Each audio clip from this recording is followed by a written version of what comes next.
చూడండి, ఆటోల మీద చూడండి, ప్రతి ఒక్క చోట కూడా జెండా ఎగురుతూ ఉంది. మరి ఆ మువ్వన్నెల జాతీయ పతాకం చూడగానే ఏమైతుంది? మన మనసు ఏమవుతుంది? ఆనందంతో ఉప్పొంగుతుంది. అవునా కాదా? మనకు స్వాతంత్రం వచ్చే సమయానికి మన ప్రపంచంలో చాలా దేశాలు ఉన్నాయి కదా, అవేవి మనల్ని పట్టించుకోలేదు, మనల్ని అవమానించేవి, చిన్న చూపు చూసేవి, మీ భారతదేశం ఎందుకు పనికిరాదనేవి. కానీ వాటన్నిటిని తట్టుకొని మన భారతదేశం ఈ రోజు నిలిచిందనమాట. గొప్ప దేశంగా మన దేశం నిలిచింది. ఎవరైతే చిన్న చూపు చూసినా, అవమానించినా, ఏం చేసినా కూడా మన భారతదేశం ముందుకే వెళ్ళిపోయింది, అంత గొప్ప పేరు సంపాదించుకుంది.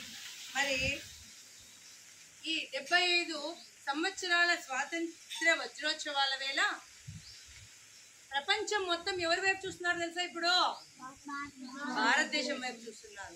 అట్లా తలెత్తుకొని నిలబడింది మన భారతదేశం. మరి మీరేం చేయాలా? మీరు మన దేశం ఎలా చేసిందో ఎవరు చూసినా కూడా మీరు తలెత్తుకొని నిలబడేటటువంటి తయారు కావాలి. మీరు అర్థమైందా? తలెత్తుకొని నిలబడడం, తెచ్చుకొని తగ్గేదేలా అనడం కాదు.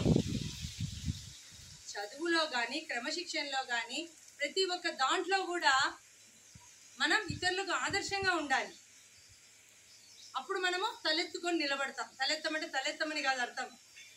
మన ప్రతి పని, ప్రతి కదలిక కూడా ఆ విధంగా ఉండాలి. నలుగురికి ఆదర్శంగా ఉండేటట్లు ఉండాలి. మిమ్మల్ని చూసి అదే అబ్బాయి చూడరా ఎంత బాగా చదువుతున్నాడో అట్లా ఉండాలిరా మీరు అని అందరూ ఊరంతా మిమ్మల్ని పొగిడేటట్లు చేసుకోవాలి.